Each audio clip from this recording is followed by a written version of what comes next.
Today's episode of the Cedric Phillips podcast is brought to you by the skyline of Vancouver, Washington, as I sit here in my hotel room after day one of GP Vancouver. Unfortunately, a 5-3 finish, just missed out on day two, lost playing for day two in round number 8 with my mediocre green-black deck that I did not particularly enjoy playing at all, I must say, but so goes it when you're playing a sealed deck tournament, especially of Ultimate Masters. But I decided to make the best of the weekend, so I've always wanted to do something at tournaments where I just record audio of me talking with people about various things in Magic, where it can really be anything. Right now, obviously, there's a lot of talk about the Magic Pro League and Arena and all that other stuff. So I sat down with a couple of Magic's finest personalities in Joe Lissette, Andrew Ellenbogen, recent Pro Tour champion, Sam Black, and also Corey Burkhart and Martin Yuza. All 5 individuals have a lot of different things to say about Magic. Also a fun guest appearance by Ben Yu as well. But all these people have some interesting views and takes on Magic. And, you know, it's a lot more fun instead of downtime asking people what their record is and how's your seal deck and all that other stuff. Like, let's just talk about stuff and make it into content for people to listen to. So that's what I did here for the first time, something I've wanted to do for a very long time, and finally found a recording program to do it on my iPhone. Just thought about doing it this morning, and now here we go. Live audio from a Grand Prix with those people. So hope you enjoy that. Of course, before we do begin, little Jule Vera action here, Julevera. You can find the music on Spotify, YouTube, and wherever else you do listen to music. We'll play a track, and then I think we're going to kick things off with Joe Lissette, the 2016 SCG Tour Players Champion. Do enjoy.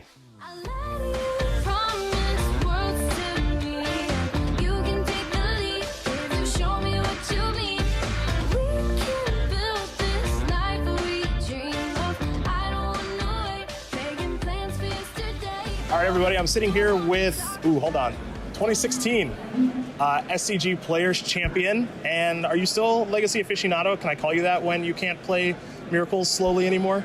Hey, I top 8 the Legacy Grand Prix this year. You did? Yes. Hold on. I want to say Grixis, but that doesn't sound right. Was it? No, it was blue-white, right? It was Azorius. It was my Legend Miracles deck. I just cut the Terminus and cut the counterbalance. Okay. And the rest of the deck, that's what I played. Yeah, Venser? Yes. Yeah, of course you have Venser. Joe Lissette is joining me. We are at Grand Prix Vancouver. We're both 3-1 with mediocre sealed decks. Yeah, so, I think that's a fair statement. Eyeing the PTQ in a couple hours. Okay, perfect. So obviously a lot's changed in Magic recently, man. And you've really committed to yourself in Magic for the past, probably like 5 years now, I think. Yeah, really? That's fair. Yeah, up thereabouts. Yeah. Yeah, fully just dove in and GPs and SCGs and everything else. So, what is as this is the last weekend of 2018? Like, what's your 2019 look like? What are your plans? Well, I have a new team affiliation. I'm playing with BCW this year, so I'm going to be at a bunch of opens. Which the last few years I've probably been at like a pair of opens in each year, and this year I'll be at quite a few. Okay. And the goal of the team is to get everyone in the Players Championship, which. Okay. You know, we'll see how that plays out. I know one person will be there. I feel like I don't want to. I would like to think that they put me on the team because of other things, but really, if their goal is to get everyone in there, I'm a free shot. I'm a guaranteed one. That's a step in the right direction, right? It's almost like cheating. Yeah. So, okay. And for the next 5 months, they get advertised like, well, we have the most players confirmed for the Players Championship. Hey, that's how I would advertise it. So I'm on board with that. But so we've been playing a bunch of opens. I still trying to get 4 more pro points to lock up. I'm qualified for Cleveland. Okay. 4 random pro points will get me into London also. So if I can pick that up along the way, that'd be great. I'm not going to play too many of them, but if that happens, I would like it to. Okay. But really, it's just to play a bunch of opens, and that means I have to play a lot more standard because you guys... I was excited about playing team events. Oh, of course. And you stripped it away. Now I'm stuck playing standard, which is okay. This is the classic, we can't make anyone happy no matter what we do. Yeah, no, and it's, yes. Yeah. I imagine that's a flaw in your job, but that you chose this. Yeah. Hey, I kind of fell into this, man. I don't know if I chose this. I kind of fell into it, but we changed the team opens, someone's upset. We changed the modern opens, someone's upset. We changed to going back to release weekends because standard is so good. People are upset. What can you do? Yeah, you're going to lose no matter what, but hopefully people show up because you still run good events, and you have a. I feel like the people that have started, there's a fair number of like grinder type people that have only started really playing opens in the last couple of years, where they've been playing without the huge end of the year incentive. That was the big payoff for the people from, I don't know if we call it the previous era, but that's close enough. Yeah. And so I imagine you'll see a few of those people come back. I know I'm aware of a few. I'm coming back without even needing to. I was thinking I need to come back and play heavy in 2020. Sure, yeah. But we're back early, and because you guys put on good events, and honestly, I like playing Magic. Yeah. And the future of Wizards events, I mean, there clearly is a future. I don't know what it is. Yeah, no one knows what it is, right. which is kind of crazy. Yeah, I felt like I was surprised that the Star City details for next year came out as late as they did, and yet the Wizards details, I don't even know if they've been decided yet. That's what kind of makes things interesting. So like we're here in Vancouver, and like you're trying to chase some pro points. It's 2.5 hours from where I live in Seattle, so I'm gonna come. Yeah. I'm going to Oakland next weekend. Yeah.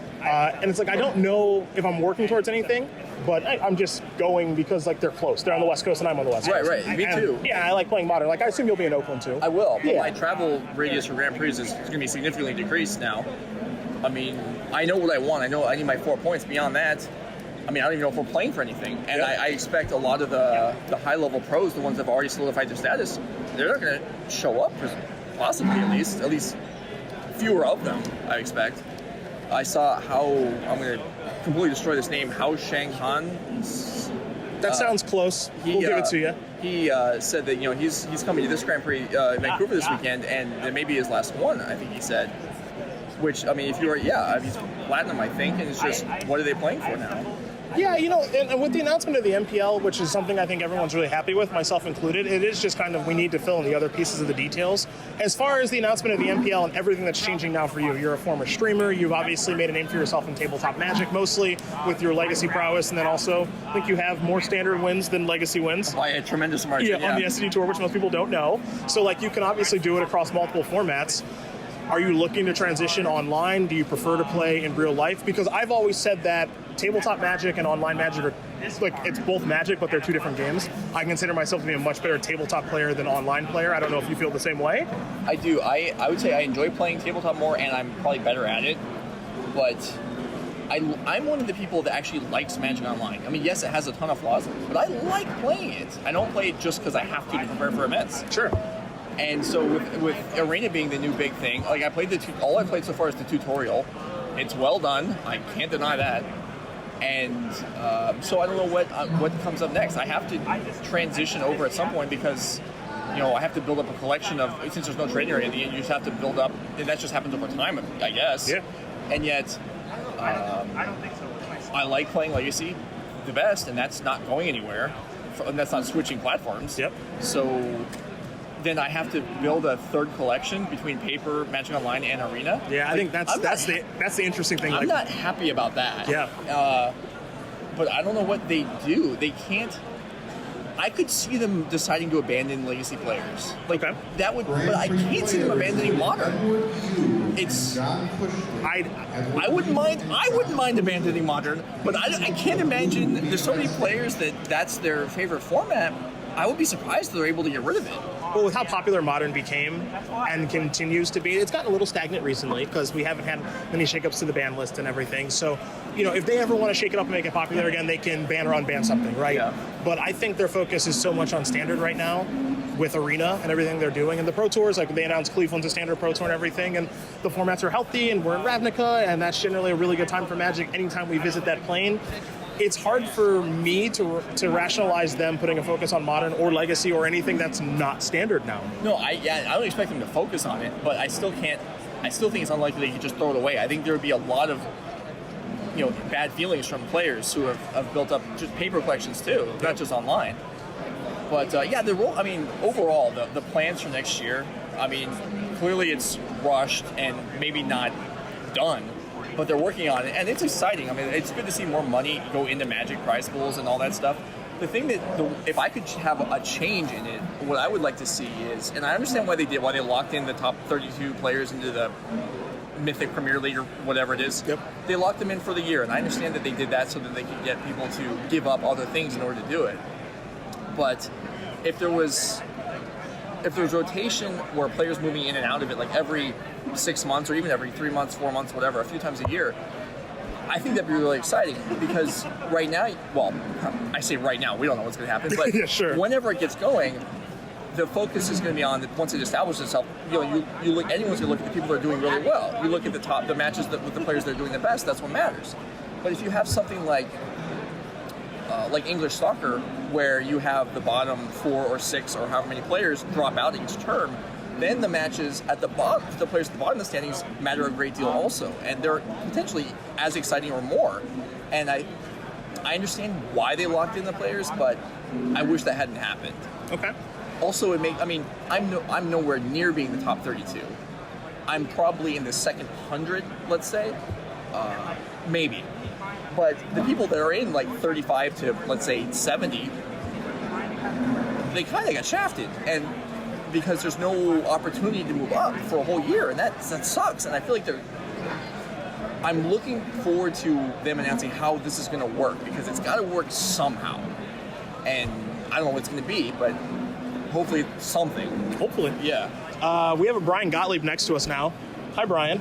I'm watching the squirrel video right now. You gotta talk louder. There's a microphone over here. I'm watching a squirrel video right now, Nobody so I wants don't to know hear how. A squirrel video? Yeah, look how cute the squirrel is. How do you? Is this something people send you on the game? The game? No, I actually am a member of the Squirrel Lovers Facebook group, and that's how I get these squirrel videos right in my face. Okay. How's your weekend going? It's good. Are you 4-0, 3-1? 3-1. Okay. Good deck.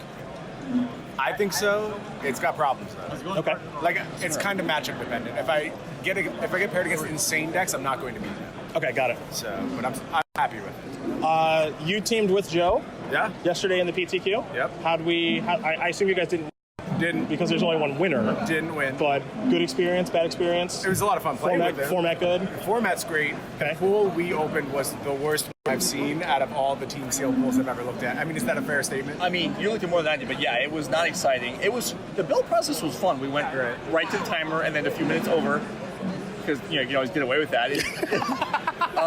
But yeah, no, I really enjoyed building it. I thought we did a good job with what we had, but what we had wasn't much. I did hear from another player, the players that lost in the finals, I randomly sat next to earlier today. It ended at midnight. Okay. It started at noon. Jeez. I mean, it technically started at noon, right? Yeah. Okay. Actually, I think it started at 11.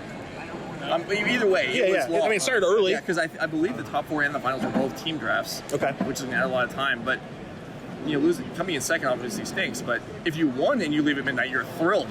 That's where you spent your day? Yeah. That's fine. Yeah. But that's the same issue always with the old style PTQs is the winner is the person that's happy and nobody else is particularly.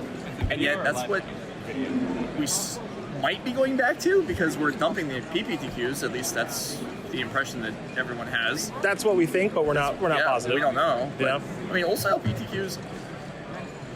I was happy with old style PTQs. I also didn't really mind the current system, although I have enough status to where I have to play in the RPTQs. I don't have to play in the PPTQs. Yep. So I don't have the whole. I mean, a lot of people complain about that, and I don't have to go through that. So Yep. I can't really relate to the difficulty there. But I didn't mind it.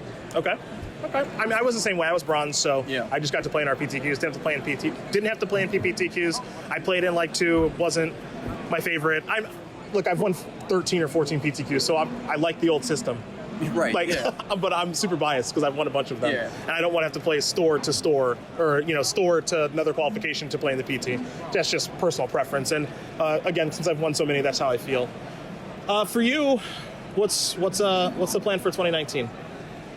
What are the goals? Are you trying do you want to be in the MPL? Do you want to lead the SCG Tour leaderboard?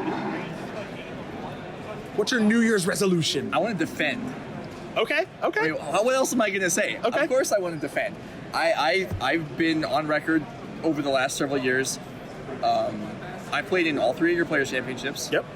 I've played in 11 Pro Tours now, I think, and I'm qualified for the next one.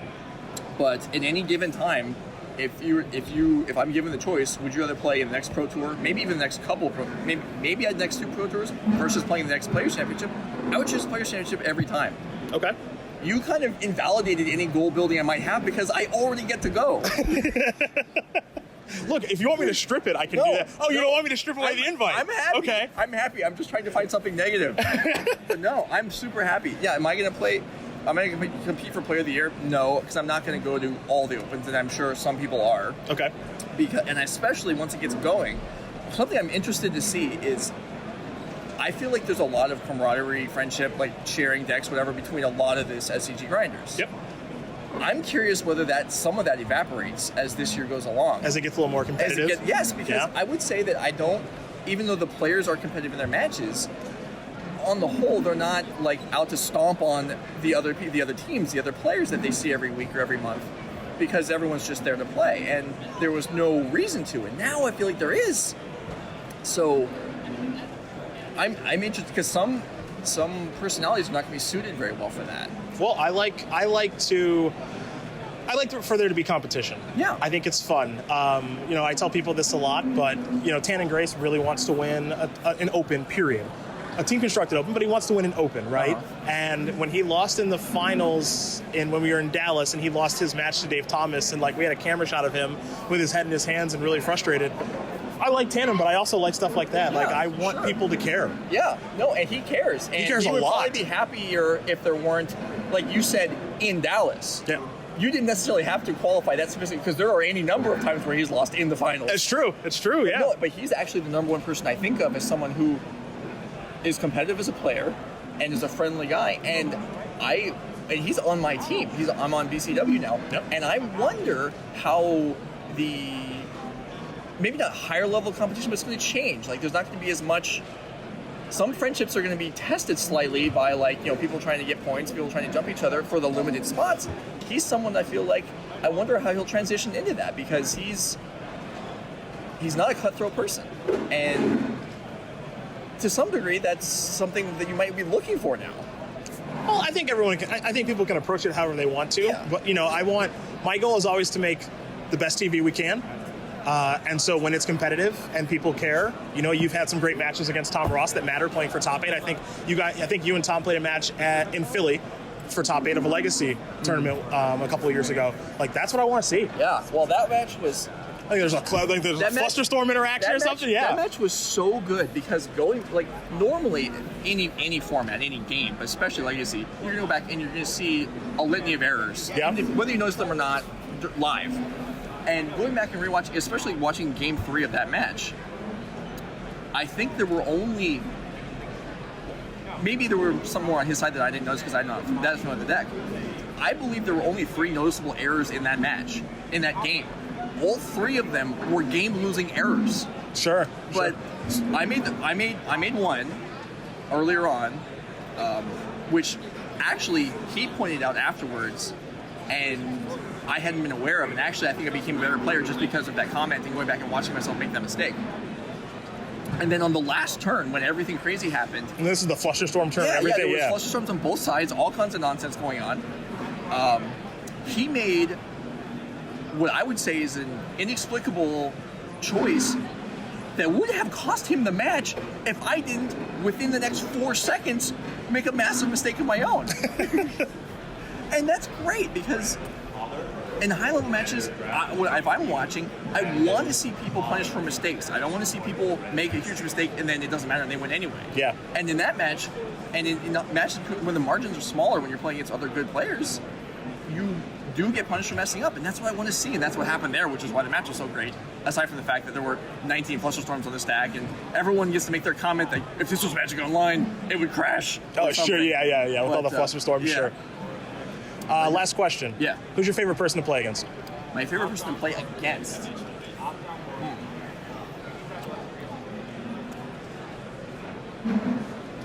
I didn't have a ready answer for you there.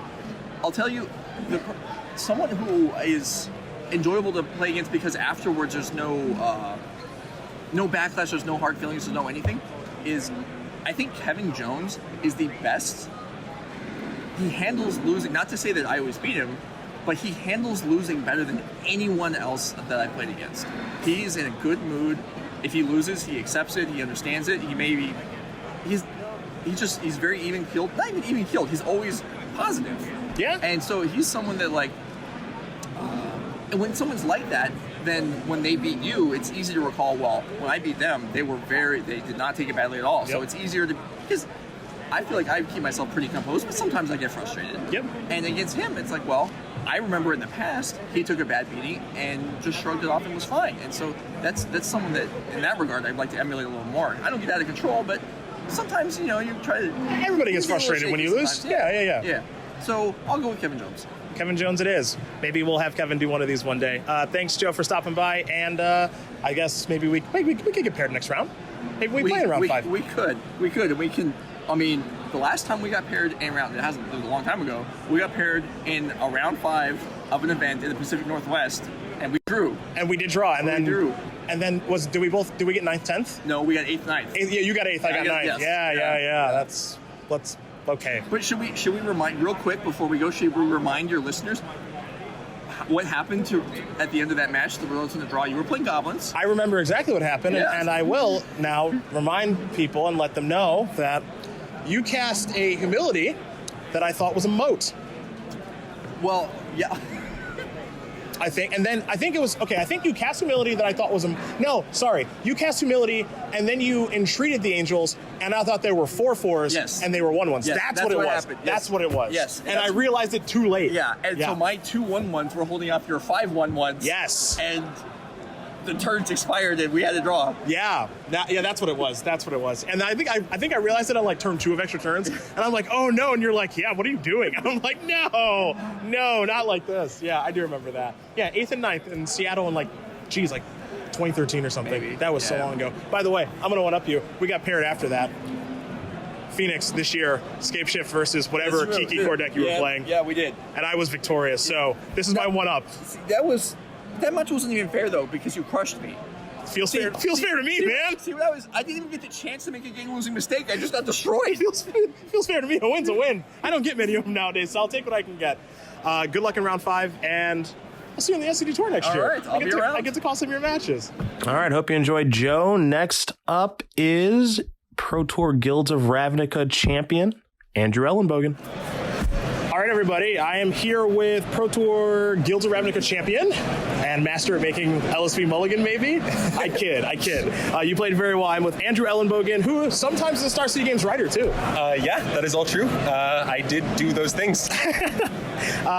First question, what's it feel like to be a Pro Tour champion? It feels amazing. I mean, that's a boring answer, but, it's just great. I mean, the community's been incredibly supportive. Suddenly, random people come up to me and congratulate me who I've never met. I have many more followers. I have many more... honestly, everything about it is awesome. I don't know what to say. That part is just a dream come true. Has it fully set in yet that, you've played in Pro Tours? I played you in Grand Prix Denver, so we've played in the same tournaments. But has it fully set in that, you've accomplished something that, everyone who plays competitive Magic has done? Yeah. I don't know. I don't know if it will ever not seem surreal to me. Yeah. I tweeted, soon after Pro Tour, I'll let everyone know when I wake up. Sure. It hasn't really happened, so I'll stand by. I'll let everyone know when I wake up. Fair enough. So you're a Pro Tour champion, all these things and accolades that come along with it, but then Wizards announced the MPL and all these changes to competitive Magic. You've been what we like to classify as a grinder for a while. Yeah. How does this change things for you? What are your thoughts on the MPL? What are your thoughts of where Magic is going with Arena and everything? What happens for your career now? Yeah, well, I have mixed feelings about that. I mean, I know that is perhaps not the most popular opinion, but that's where I'm at. It's an opinion. I think that Magic has had potential to be an esport for a long time, and I think we've done a fairly poor job of utilizing it for a long time. And I like to see them making moves in that direction. I also like them having any online program that isn't Magic Online, which is probably among the worst programs I've ever dealt with in any capacity for any reason. Okay. Speaking as someone who plays hours and hours of Magic Online, me too. I mean, that may be where we're all at to some extent. Yep. But at the same time, I think that cutting all support for everyone outside the top 32 is quite bad. And I think that there's a strong implication that that's what's happening. It hasn't been explicitly stated, things haven't been announced, and so I have to say everything with a grain of salt because we don't know everything. Yep. But the thing is, if they're getting rid of pro points and they're only saying that invites are basically from spiking tournaments or the top 32, that's essentially cutting all support for anyone who's trying to search for pro level below top 32. Sure. Okay. And so I think that's pretty bad. Mostly because I think Magic is pretty high variance. I think people will fall out of the top 32. I think it's hard to maintain a career where you're just in and out and you either get 75K or nothing, not even Pro Tour invites. Sure. And I think that will happen just because, PV was silver for you. That happened. Yeah, he did have a bad year. This is a 2-time Pro Tour champion, and everything else that goes along with PV, yeah. Yeah, like, I think he's, like, arguably the third best player to ever play Magic, one of the best in the game. There was a year he was just silver. He just didn't win it all that year, and fell out, and that will happen. I think that's really bad. I also think that personally it's bad. I mean, that's obviously bad for me, because I do not think I'm in the top 32 players in the world, and I don't think I'm particularly close to that. I think I'm maybe in the top 100, maybe, on a good day. Okay. Well, you had a good weekend. You had a couple of good days, right? Yeah. It can happen. Well, it could happen. Yeah. But I don't think it's very likely. And so I don't know the extent to which like the people are aware of this, but Wizards has announced that the Pro Tour GRN counts neither for last year's MPL or this year's MPL. I did not know that. I actually don't think many people know that. Okay. Yeah. So like, whatever system they're starting, it starts with the first Pro Tour of next year. Okay. Or starts with Cleveland, whatever. The first Mythic Championship. Yep. It doesn't look back at all. And the MPL was set as the top 32 players in the world by points immediately, like after Pro Tour 25. So before GRN, basically. So are you saying you won the wrong Pro Tour? Yes. Oh my God. Okay. Basically, okay. Let me be very clear. I'm not complaining about winning the Pro Tour. Winning the Pro Tour is amazing, and like they shovel many benefits on you that you arguably don't preserve. Of course. Instant platinum, etc. Like World's Invite, whatever that means now, which we don't know. Yeah, we don't know that either. Yeah. And like huge amounts of money, like all that stuff's great. But that said, I literally, out of the last like essentially 8 Pro Tours, I picked the worst one to win. That is true. That is definitely true. And I don't think it's reasonable on Wizards' part to not count that one. Like, I don't think there's any reason to do things that way. Like, if they want to get this MPL off the ground really fast, which I understand, like they have to cut it somewhere. Yep. If they decide to cut it right before GRN, because like that's when they need to cut things to like get everything set up for next year. Like, I respect that, but then just like let me count it towards next year. Sure. Like, yeah. I think it's like kind of insane to say this Pro Tour just doesn't count for anything, and I don't really see why they want it. I don't really see the incentive for them to do that. Basically, This is interesting. I did not know that, and now that is a little strange. It's funny because that directly affects you and probably not very many other people, but Agreed. Naturally because it affects you, you know of the situation, where I think most people actually just, I'd have to put it in like single digits, the number of people who know what you just told people. yeah. Which is kind of outrageous. I think it is outrageous, and I think, I mean, again, it's very hard for me to complain in my position. Of course. That's why I'm like being like pretty careful about how I'm phrasing this. But I do think that like if Wizards tomorrow announced that this is instead going to count for next year's MPL, that would be a positive change. Okay. I will state that. Okay. Noted. But as far as like future goes, I have no idea at this point. Like, it seems like everything's changing, and I don't know, and it's going to change my life very directly. As being someone who is like playing huge amounts of Magic, a substantial number of them GPs, although certainly SGs as well. SGs are great. Oh, thank you. Good save. Well, I mean, I think they are great. I mean, I could go on about that, but that's not the point. Yep. I think that, like, I do not know what my future looks like. I do not know if I will continue to fly to Grand Prix. I've been flying to like 15 a year for the last like several years, so that's like a dramatic difference. If I'm just like flying to no Grand Prix, like I don't know what I'll do with myself. Maybe I'll start flying to SUGs. Hey. Not saying I will, but we'll happily take you. We'll make you a player slide and everything. Yeah. Easy does it. I'm definitely considering that. Okay. Because I mean, I want to wait for more details about what the new system looks like, but I cannot imagine a world where competitive Magic does not play a large role in my life. And if situation is that Wizards decided that they're going to support 32 players and no one else, which is what I basically think they have implied, I think it's hard for them to be any other system without pro points. Then I don't know if I want to try to grind my way to every Pro Tour by like flying to Grand Prix and hoping to top 8. Sure. That just sounds like, I mean, that's hard. You know that. That's hard. yeah. I mean, I can state that like I've top 8 basically one Grand Prix a year for the last like 4 years. And I play a lot of them. So like, if that's my rate, that means every year I'm going to play one Pro Tour, exactly one, no more, because I'm never going to be able to pro level to any of the others. True. And that sounds like pretty miserable, and like I never have any chance of getting into the FPL doing that. So like, maybe I won't do that. Maybe I'll just change it somehow, but I have to play a lot of Magic. That's who I am. So we'll see, I guess. We will see. All right, on a more positive note, I suppose. It's all doom and gloom, but not really. We're just all waiting and seeing. Yeah. Even though I know you don't, even though we don't know what things are going to look like for 2018, for 2019, what are your goals for 2019 as best you can set them? Obviously, you're coming off of a career achievement, but I know that you are someone who strives towards excellence and always wants to get better. So what are the goals, even though you've won what everyone would like to win? Yeah, no, that's very fair. I think the answer to that is I want to prove that winning the Pro Tour is not a fluke. And to some extent, I want to prove that to myself. To some extent, I want to prove that to the world at large. And that's kind of nebulous. But I mean, look, like, let's be real here. I was a silver pro prior to winning this pro tour. I had never hit a pro level above silver in my life. Like, right now, I think that it would be not unreasonable for the world to conclude this was a fluke. But I don't think that it is. I think I've gotten a lot better recently in the last 2 or 3 years, and I think that that improvement is finally showing results. And I want to prove that that's the case. I want to have more strong finishes and just, I don't know, show people. That's basically, I guess, where I'm at.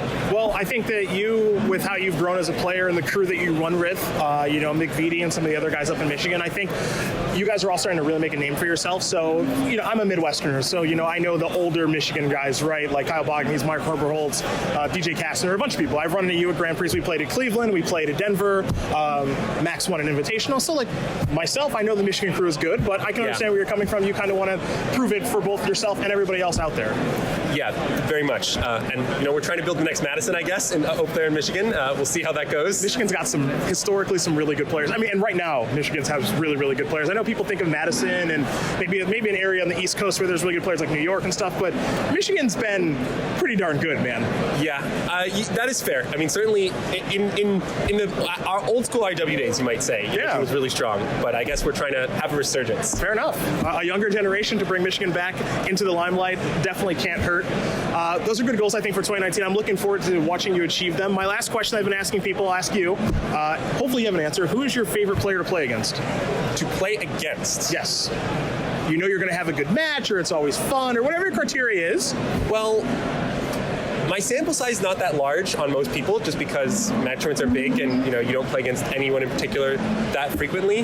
But like, I have to say, like, in that finals, LSV is one of the most pleasant people I've ever played against in my life. I mean, I think he handled everything very well, up into including unbelievable variance against him. I mean, it was just an incredibly pleasant match in every respect. I like to banter some with my opponents while I'm playing, and he was pretty receptive to that. Not like constantly ignoring me or shutting me down, which is fine. I mean, obviously people got to play their game, but I appreciate that sort of more casual atmosphere, even though it's high stakes, fun, keep it enjoyable. And so I don't know. I'm going to answer LSV, although I will grant small sample size. Fair enough. Well, Andrew, I think no fluke. I'm looking forward to more things from you. Hopefully more content on SEG. We see you on SEG Tour and Grand Prix and PTs, but I don't think that Pro Tour win's the last time we're going to hear from you. So congrats on the win, and thanks for hanging out. Absolutely. Good to be here. That Andrew Ellenbogen, I got a feeling we're going to hear that name quite a bit over the next half decade if I had to hazard a guess, and I'm pretty good at predicting these things, given that I watch Magic all day long and have for the past 6 years. So good dude, good people, just like our next two here in Corey Burkhart and Martin Yuza, with a fun guest appearance from a very angry Ben Yu. All right, I'm back. I've got Corey B and Martin J. Martin Yuza and Corey Burkhart. Is that how I pronounce it? You got it. Did you win this round? Amazingly. Did I overhear you say you can't kill your opponents? We'll say I use that term loosely. So yeah, I struggle to kill my opponents. Would be the correct way to say that. So this is just par for the course for you with any deck that you play ever? Yeah, I mean, why would you put a creature more than 2 power in your deck?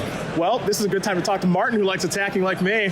This is why we make a great team. Corey obviously has a creeping carpet in his deck. Do you actually? Yeah, I do. That's always winning. Come on. I joked I thought the fixes it. I've got the Creeping Tar Pit, the Snapcaster Mage, a Demonic Tutor, and a Young Pyromancer. I literally just got handed my Modern deck and sealed. Well, this is true. Fair enough. And a Treasure Cruise, obviously. Oh, and a Treasure Cruise. Yeah, I have Ancestor Recall in my deck, too.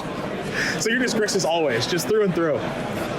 I mean, okay, I say this a lot, and I mean it like mostly jokingly, but I didn't choose the Grixis life. It chose me. Oh, sure. I just opened these decks. Sure. I think that's how it works. I'm pretty sure that's how it works. Is someone regging your Modern decks for you, or what's going on there? No, I do that voluntarily. Okay, that's what I thought. That's what I thought. So what's your record? 6-1. You, Martin? I'm 6-1 Jeez, you guys are so good. Yeah, there we go. I thought your deck was bad. It is bad. I mean, that's There's still 2 rounds left to play, man. Anything can happen. Yeah, it's true. So, okay, a lot of stuff is changing in Magic. I'm sure both of you are aware. Yeah. I think perhaps you've heard. The MPL and Arena and all this other stuff. Corey, I'll start with you. How does this affect your life and your career and what you want to do? Even though I know we don't know all the details and everything, but 2019 is seriously 3 days away. Yeah. So is it really? Yeah, it's the 29th. All right. Well. Yeah. I don't know how it affects me. I was 34th on the standings. today, so I believe I was the first person out after invites passed down. I know Matt Nass is no longer working for us at Direwolf, and Andrew Breckstrom passed his invite, and he's staying working there. I honestly don't know what I would have done if I were offered it. Like, I talked to my parents, and they said, whatever you do, don't do that. It sounds stupid.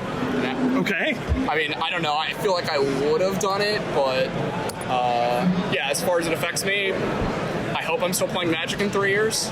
Okay. Because, I mean, it's a thing that I'm now qualified for essentially half of the Pro Tours, whereas this has been more than a hobby for the last 3 years for me, where it's like, it's almost been a second job. Yeah, like this isn't your full-time job, right? Like you're doing No, other stuff. I work as a game designer at Direwolf Digital. Okay. So, like, I have a day job, I make a living. Yeah. I'm not worried about, like, oh no, this is going to break the bank or whatever. Like, I'm okay, don't worry about that. Like the classic, oh my god, what if I don't win the last round of the Pro Tour? I'm not gonna, be able to pay my rent and Right, stuff. I've never been in a situation. Been there. I've thankfully never been in that situation in my life. So I really don't know how it affects me. It is weird sitting here and going like, well, I'm going to go to Oakland, and after that I've literally no idea if I'm playing another Magic tournament until Cleveland. And that's weird to say because for the last 3 years, like I said, most of my life has been get home from work, immediately log on Magic Online, and sometimes now it's Magic Arena, and I'm just grinding games away. What would you do if you didn't play Magic though? Like you would just come home and watch TV shows or whatever, or like what I don't would know. you do? I don't love TV the way most people love TV. And Wait, but like, what would you do then? I don't know. Like, I'm not going to go back to playing Hearthstone. Like, I hated it. I'm sorry. Honestly, I couldn't stand the grinding of It's it. just, it's not a very good game. I firmly believe that. It's something. Well, I mean, also we're coming from Magic, right? Magic is the best game, and so Hearthstone is just worse than Magic. Right. As the time the Hearthstone was coming out, I was playing the WoW TCG professionally. So it I was used to like, play that. my game died, and it's like, oh, here's the replacement for my game. It's almost the same game. And, like, I played it for a while. It was fun, but once I got to the point where it was like, okay, I'm trying to grind to qualify for BlizzCon, I'm like, this isn't fun anymore. And I'm hoping that's not what it becomes for Magic for me, but it's a non-zero possibility. It's actually impressive how good Magic is. Like when you think about it, like they just keep the same people entertained for 25 years. It's outrageous. With the same cards. It's outrageous. Like you keep Yes. like you even keep reprinting the same cards, and this set is great. Yes. It's just all the cards we have seen before. I don't like they're doing such a great job. Like R&D is like most of the reason why Magic is doing the way it's doing. I think a large part of it is the actual game engine itself. I don't want to turn this into a game design talk, but like... Well, it's just crazy, right? We've all been, like, all three of us have been, I don't grind as much as you guys anymore, but at one point in my life I did. Yeah. I played every day for like 7 hours a day and like skipped Oh, yeah. class and everything else, and it's just like, how is this not boring or old or anything yet? Like, it makes no sense. Every 3 months you get excited, like, oh, there are new cards, what am I going to build? Like, what is this new deck going to look like? How am I going to, like, draft this new set and everything? Yeah, I haven't reached the point yet with Magic. One time where I'm like, oh god, I have to start practicing for the next tournament. I've literally never reached that point. I've been playing now for going on 8 years. So I've always said that if at some point when I'm playing Magic and like I mulligan to 5 or I'm mana screwed and then I come back to win in that situation and it doesn't feel good, that's like when I'm going to stop playing, right? Like when you're like mull to 5 or like you miss your third land drop and you're like, eh, shit, this is going to get hard now, and like you claw all the way back while they flood or whatever happens, and you're just like, hell yeah, like I won that game. Oh no, I ride those emotions like going out of style. Like I was exhausted winning that game. Like I had to try so damn hard to win that match. And like if I didn't actually feel that thing in the moment, yeah, I wouldn't be doing this. I'd find something else that like draws that emotional, like not strain, but emotional like push from me.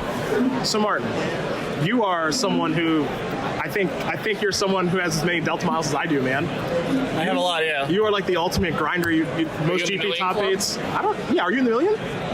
No, I have like 750K or something. Okay, I have like the same number. So, like, you play in like so many Grand Prix, and now The reason why I play so many Grand Prix is that when I'm at home and I'm watching coverage, I'm always just like, why am I not playing? Why am I at home? Why am I watching this? Like, Yeah. I wish I was there.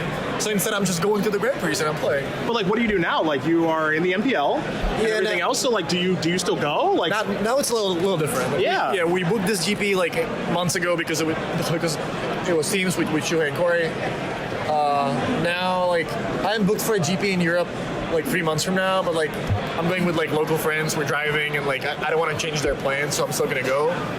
But like, if there's like a random GP in Spain, Like you- before you would always go. Before I would always go. I would be like excited to get to compete and just like play a tournament. Now it's just like I'm not very motivated to just go play a big PTQ that doesn't matter or whatever. Yeah, and like we still don't know like what it's going to be and everything, right? Like we don't know what the system's going to be and everything. But like one of the people I thought of initially was you, because you're just like the world traveler. Every Grand, it's like if there's a Grand Prix on a weekend, unless like Martin is sick, like he's at one of them. Like if there's two in one weekend, he'll be at one. When he's sick, he's there. Yeah. He's been dying in hotel rooms before, and I've seen him. He's just like, I gotta get up for day 2. Yeah, like you are like the consummate professional. You're at every tournament. It would be strange to see a Grand Prix and you not be like, if there's one Grand Prix and you not be there in like Spain or something, that would just be weird. I agree. Like now it just until now it just felt like I want to go and like it matters. Yeah. Like if you X3, you get 3 pro points. The pro points matter at the end of the year, and like you're just grinding points. So like every tournament mattered, and it just like it's like good preparation. It keeps you sharp. It's a good preparation for the PT or whatever. But now it's just like I can go to GP, and it doesn't matter how I do. It literally does not matter. And that's a strange feeling. It is a strange feeling. Yeah. I've been thinking about it. I'm just like, this is weird. I still want to go because I don't want to sit at home. But on the other hand, I don't really want to like just waste a weekend of my life playing something that doesn't matter. I guess now I'm just like gonna stream instead or something. You've done a lot of that in your life. Benu's chiming in. Ben, are you still playing in the GP? I am. Come closer. I am the king of garbage time. We're recording. Come closer. That's okay. You're the king of garbage time with your Karn and Manifold. I do think my win rate after being dead in GPs is probably over 70%. Like I'm just not sure I would tell anyone that. I'm always great in garbage time. Garbage time is where I make a living. I'm not sure if you should brag about that. I'm still trying hard. Well, that's something we're celebrating, I guess. Are you actually dead, or are you still alive for the? Oh, he's gone. Yeah, I'm X2-1. Okay, that's nice. Corey, 2019. Yeah. What are your goals? Obviously, again, you don't know the structure. I just talked to Andrew Ellenbogen, and he was like, my goal is to prove that the Pro Tour win wasn't a fluke. You know, that I'm as good as that. And, you know, he's like, I've only ever been a silver pro, and, like, he wants to prove that to himself mentally more than other people, which I think is admirable. Like, what do you want to... Yeah, what do you want to accomplish?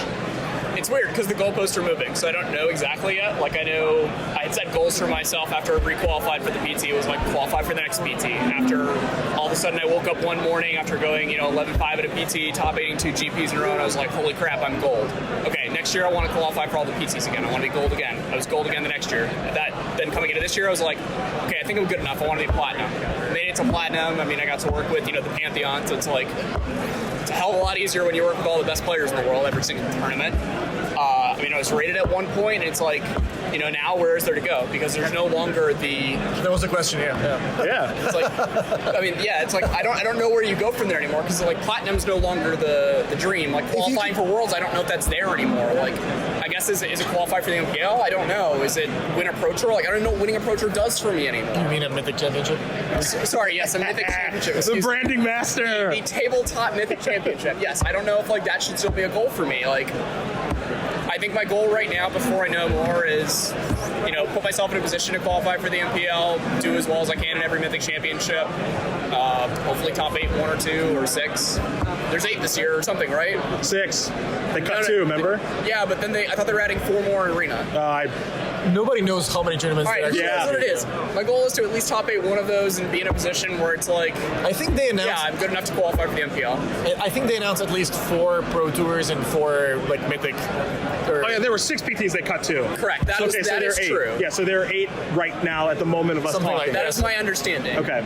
Qualify for all 8 of them and hopefully top 8 one. The Mythics are going to be smaller, I think. Super small and like a bunch of money, so I think that's like a pretty good goal to just like qualify for those. Sure, I guess the money isn't the biggest motivator for me. If money was the biggest motivator for me, I'd be doing what Benu does over here.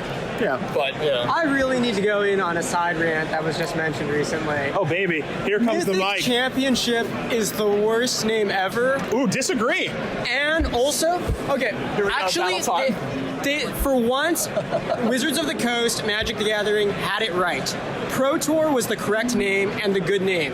If you talk to someone who doesn't know anything about Magic, if you ask Martin's mom, if you ask someone's sister, and they ask them, what are you doing this weekend? And you say, I'm playing in the Magic the Gathering Pro Tour. You don't really need to say anything else. People understand what that is. It is the highest level of competition. People understand that. You don't need to say anything.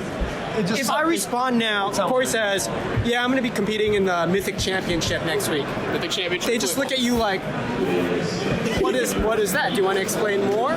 Like the fact that you have to say something else. Other gaming companies, other sports companies use the term Pro Tour. Capcom has called their championship in the last year. I'm sure they put in a lot of research on this on what to call. They called it the Capcom Pro Tour. Why is that? It's because it was a great name. So for Magic to take away it's the one thing it had done right in the last few years and go to something that was unclear. I mean, they've been trying to be more clear about a lot of the naming things. They've been changing Pro Tour names from the city to the set. Ambiguous as to whether that was good. They switched back. They switched back, right? This one is clearly bad. They switched back to the city. There's no way to tell if he knows. Yeah, it's Pro Tour Cleveland. Yes. Unclear whether that was good, but this is clearly a worse name change.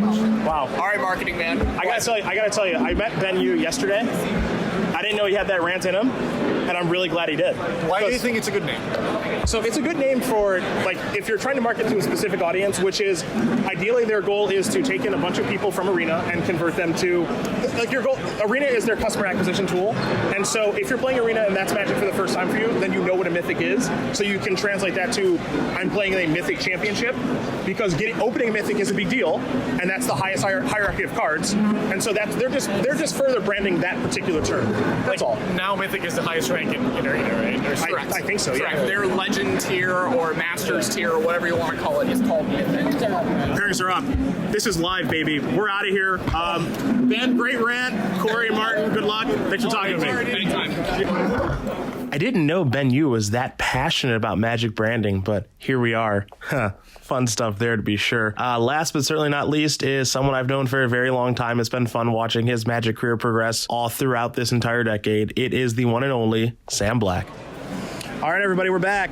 I'm sitting down here with Sam Black, who is, would I call you the host of the Pro Points podcast? Would I call you a member of the Pro Points podcast? How's it work?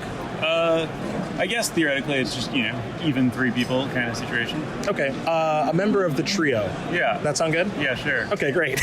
And a longtime writer for Star City Games, and someone who has dedicated a lot of their life to playing Magic. And I don't know if you knew this, Sam, but a lot of shit's changing in Magic for 2019. Yeah, I've gathered. Yeah, so I think I don't know what or how or anything, but I know it's going to be different. Yeah. This is actually what's made this fun. I've done this with a couple people so far, and everyone's just like, we don't really know what's going to happen. But, I talked to Martin, who goes to, like, every GP, right? And, like, is he still going to do that? He doesn't know. You do something similar. You go to, like, every event, every weekend. Do you know if you're going to do that anymore? Maybe I'll play some more Star Cities. Maybe I'll stop playing Magic. Yes, this is the common answer. This is so good. So, like, what do you think you're going to do now? Like, obviously you're not working with full information. Like, are you attending Oakland? Yes. Okay. I am attending Oakland because I decided to spend 5 weeks in Seattle and just go to the West Coast GPs, so Portland, Vancouver, where we are right now, and Oakland. So Oakland's basically on my way home. Ish. I mean, it's all the same. It's a cheap flight from Seattle to Oakland, and then I'm flying from Oakland back home. Also, while Grand Prix won't matter in the future, theoretically, we're still under the pro levels system, and pro points still matter, and I'm not locked for all the pro tours that pro levels can qualify you for. I need to get some more points to get gold for some amount of time. I don't know how many points I need in what period to just be done or anything. At some point, I'm gonna have to look at some spreadsheets or something and figure it out. But I know that right now I'm not good, and I need to play more. And if I win some of them, then I can look into whether I need to stop. Okay, got it. That's a whole process. Oh yeah. It's great. Yeah. That is not easy to understand or anything, and leads me to believe that hopefully some changes will be made where things are a little bit easier. Well, I believe that there is no way that anyone in the world, WotC, anyone, has the slightest idea what any part of the system will look like the following year. Oh yeah, there's no way. Yeah. There's absolutely no way. Yeah, so I do not believe there's any chance that there will be the Mythic Player League. Seal, your second round pairings are about to be posted. And no further support. Okay. For pros in some capacity. I don't think that they're going to be our long-term strategy is to have 32 people play Magic and no one else be qualified, and just accept that the 5 to 20 of them that fall off are just selling their collections and moving on with their lives because they're now not qualified for anything after having been full-time pros. Like, I refuse to believe that's a thing that will happen. Right. Yeah. Yeah. So there's no way that there's not some other system or part of this system or something that they're going to announce. Like, just no part of this looks like we have. I mean, we don't have a cohesive plan. So, will the cohesive plan involve GPs in the future, or Magic Fests, or whatever you want to call them? Sure. I don't know, probably. It seems like they want to encourage people to go to those, but, I mean, I don't know what to do. Well, I don't know, basically, I, for unrelated reasons, am looking into moving out of Madison and getting an actual job for the first time in my life. That's new territory, man. Yeah, so that also factors into this whole, how many GPs are you going to? Are you playing SCG's question, where it's like, I don't really know what life looks like, so it's pretty hard to assess what I'm doing on a random weekend in the future. But on the other hand, I'll be in New York, most likely, which will be closer to a lot of SCG events. So that's true. It's pretty likely that I will be at more of them than I have been at. So this has been a common thing that I've heard from just like on Twitter, but also people I've talked to. I talked to like Andrew Ellenbogen, I talked to Corey Burkhardt, a bunch of other people, and people are like, well, maybe I'll just start attending SCGs. And if that happens, that'd be really cool, obviously. But at the same time, you know, I was once a professional Magic player like you. I'm not anymore. But, you know, you'd like to have some sort of consistency or know what's going to happen. Like, here's the one thing that you do know. Like, even though you don't know how to become a member of the MPL, most likely, because it was a top 32 player. Probably winning matches would help. Yeah, like that is a thing. Like, is that something you strive towards, potentially? Like, are you still committed that much, or you just don't Honestly, know? no. Okay. Like, if I get it, I'd probably take it. But so, like, little known fact, I assume, there's a non-compete clause with the MPL, which is why Andrew Beckstrom turned it down. Yep. Some other people had to, you know, quit working for game companies to join the MPL. So, depending on, you know, if this job happens and how it goes and stuff, I might not be looking for this kind of contract. So, weirdly, like, I certainly wouldn't have imagined that I'd be in a spot where they're like, there's this, like, really great league for, like, the best Magic players, and I'd be like, yeah, that's not for me. Yeah, that's, if I talked to you 2 years ago, you'd be like, yeah, what do I have to do to get in? Right. And now, at the end of 2018, you're just like, I don't know if this is what I want to do. Yeah, it's weird. Life is funny that way sometimes. Yeah. Okay, so let me ask you this, like how much Magic Online would you say you play? Do you play a lot or no? Magic Online or Online Magic? I play a bit of Arena, but like basically no Moto. Okay, I was pretty sure like you weren't much of a Magic, like actual Magic Online player. Yeah. Does Arena change the landscape for you at all? Arena's more fun. Okay. And most of the Magic that I play outside of events at this point is for fun. Okay. So, and like, I'm one of those people who just like really likes taking advantage of the fact that like trivial incentives like get me. So like where Arena's like daily rewards, I'm like, well, those didn't happen on Moto. I would love to get some daily rewards. Okay. Okay. And I mean, like, you know, not if it's at all inconvenient or whatever. Sure. But like, you know, if it's just like easy for me to fit into my schedule, I'll definitely like keep in mind that there's some daily rewards building up that I should cash in on or whatever. So would you ever see yourself as someone, like you're moving to New York, maybe starting a job there and like playing less Magic? Do you see yourself as someone who would do like the Magic Online Championship Series on Magic Online, or like if there was an equivalent on Arena, like is that your wheelhouse? Yeah, so basically, here's the situation is, you know, I do want to keep playing Magic. I do want to keep competing. It's just like going to be among my priorities rather than literally the only thing going on. Gotcha. And a big part of the reason for that, well, so the other big question is the Hall of Fame, right? Yep. So like they said it's going to change. But again, but we don't know how. There's a lot of speculation that they might be trying to remove Hall of Fame invites. I don't know if that's what's going to happen. Personally, I think it would be a bad idea. There are a lot of people who think that it would be a good idea. There are some people who think it's like necessary for the future of Magic, which is nonsense. Personally, like my goal for the last, 10 years or something has been to like earn, like get a resume that's worthy of the Hall of Fame, get in the Hall of Fame, and then like basically that's just like having pro Magic tenure. Like now I, don't have to like fight for my job all the time. I know that I can play events, and playing events is what I want to be doing. I don't, like I've never cared as much about winning. It's just about being there. Sure. And So for me, it was always like, well, the Hall of Fame is like the accomplishment that matters because it's the way that you can always be there. And so my plan was always, all right, I'm just going to go as hard on Magic as I can until I get into the Hall of Fame, and then I'll just stop for a second and reevaluate my life. I think that's totally reasonable. Yeah. Like if that's your goal and everything, I think that's a totally reasonable goal. Yeah, but now they're like, maybe that's not a thing that you like. I have no idea what that means anymore, so I don't know if like maybe my goal is basically not achievable because there's no way to like stay on the PT without being in the like 32-person league. Maybe my goal is non-existent because there aren't invites anymore, so there's not a way to just be qualified for everything. I don't know. So a lot of like how dedicated I am is going to depend on what the announcement of the Hall of Fame is.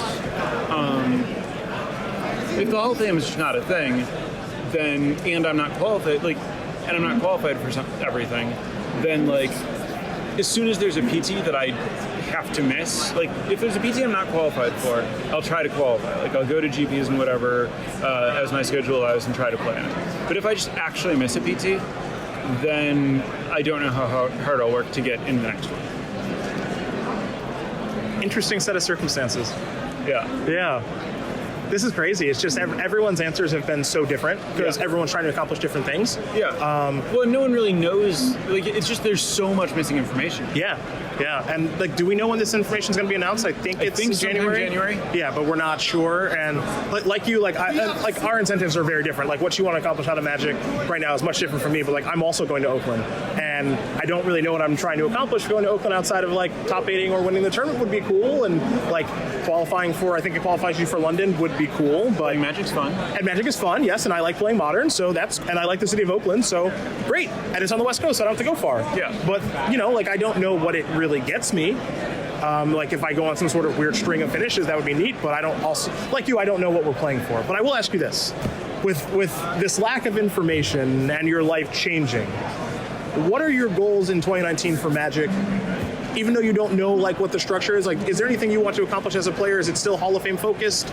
You want a top 8 at PT, and that's like your goal for 2019, even though you already have a couple of those? Yeah, I mean, like, so the way that, like, yes, I guess 2019 specifically, my goal is to top 8 at PT, because 2019 is the last year that they've said induction into the Hall of Fame is going to work the same way that it has. And historically, like, it's looked like the metric is, 4 PT top 8s.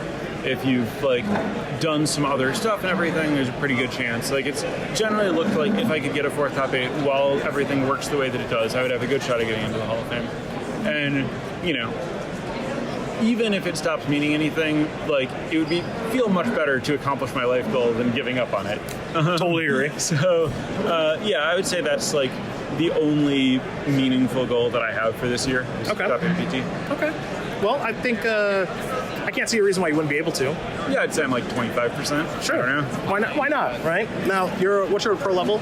Obviously, it fluctuates a bunch and everything like gold. that. Okay, so you're qualified for Cleveland and London. Who knows? I honestly have no idea what points fall off under the like rotation system thing. I believe I get to play in the next PT. Okay, how did we get here where this is so complicated now? I think it was kind of my fault, but like only a little. Okay, like I definitely push for like a rolling system of some sort, but like because I think that it was really bad that like qualifying for the first PT was so much better than qualifying for the last PT if you're like trying to get into doing. But the way that it was implemented was maximally confusing. Basically, they were like, let's do a really confusing structure and not bother to have an infrastructure to figure out where you're at. Got it. Also, they were like, let's create this cap so that people don't feel like they need to go to every Grand Prix, but then have a rolling system where the cap is meaningless because the cap doesn't interact with because the cap is per year, okay, but points are per quarter, and so you never are capped in a meaningful way because every GP you could play can matter in the last part of what you have going on. Yeah, because it rolls. Right. And so the current function of the cap is non-existent, but they decided that it was necessary enough to implement it, and now they switched the appearance fees for Grand Prix and stuff to line up with the incentives that the cap was creating, while changing the incentives about what to go to, so that You know how confused everyone is right now? And like, you do this for a living. The point is, like, the system is not coherent right now. It's just a bunch of, like, pieces of duct tape that they stuck onto things as people complained about stuff. And, like, now they're just like, this is really a lot of duct tape. Let's just blow it up. Well, maybe that's how you solve the problem, is you do just go kablooey. But the result is, yes, the problem is when you blow everything up without telling people what it's going to look like, everyone is just like, well, Magic's blown up. Now what do I do? Sure. Sure. When you make an announcement, you're putting way more money into the game. And you have people who, like, aren't even directly affected by the announcement going like, am I still supposed to have a collection? You've done something wrong. Yeah, that's true. That's really true. And now you have to say, like, there's no fear of tabletop Magic leaving. Everything's fine. And it's just like, well, we don't know that because we don't know what tournaments do. Right, everything else. So obviously you have to say that, so we can't believe you when you're saying it. Yep. You say there's going to be more arena. We know that, like, the path that we've had to grind doesn't exist. So, like, you haven't done anything to prove to us that our collection's meaningful. Yikes. Especially if you, like, own modern cards. Yeah, who knows? Who knows what's going on there? Like, maybe those are just for casuals now. We don't know. We still have modern tournaments. Come play in them, please. We still have them. Or sell your cards to Star City. Oh, yeah, very good. See, Sam is a company man through and through. Well, this is fun. I hope we get it all figured out. Maybe in Oakland when I do this again. There are smart people who care and want the best things for the game. They're not great at making announcements or figuring out things in a timely fashion, but I believe ultimately we'll get to a reasonable place. Fingers crossed. So you can keep doing this along with everybody else who likes to. Thanks for stopping by. Yeah. See you tomorrow. Well, folks, that's it and that's all. Day number 1 of competition is in the books, and it was fun talking to these people throughout the tournament. Like I said, it's better to fill some of the downtime in between rounds, not with asking people what their record is or, I don't know, other nonsense that we do between rounds, sitting around at a table, maybe reading a book or something like that. I mean, obviously that's not so bad, but I don't know. Magic players, especially with what's going on now with all the changes to the game that we all know and love, they've got a lot to say, and I think a lot of the time they don't have the medium to express it. I don't think enough people know about Corey Burkhardt. I know we all know Sam and Martin because of some of the content they create, but Andrew Ellenbogen's, he's a Pro Tour champion that's relatively unknown. So a couple articles over at Star City and hopefully more. And then, of course, Joe Lissette, the Legacy Master, who we're going to see more on the SCD Tour. So that's pretty exciting. But I hope you enjoyed those small little interviews from each individual. This is something I'll be doing at Magic Fest Oakland. I got to get used to saying Magic Fest, not Grand Prix, I guess. Magic Fest Oakland next weekend. And maybe at the SCGs too, if I've got some downtime in between rounds. Who knows? Obviously when I'm doing a show, doing coverage, a lot of the time I'm focusing on doing that and don't have time for something like this, but this isn't too difficult. Each little clip is in between 10 to 15 minutes. So if you liked it, let me know on social media or wherever the podcast is posted. You can respond to it on Patreon, SoundCloud, Stitcher, iTunes, whatever. I thought this was kind of a fun experimental format. So if you're into it, like I said, let me know what you think. But you can find the podcast, as I did mention, on Stitcher, SoundCloud, iTunes, the podcast app, over on Patreon, where you can become a subscriber and a patron over at patreon.com/the Cedric Phillips podcast. I'm going to go to sleep now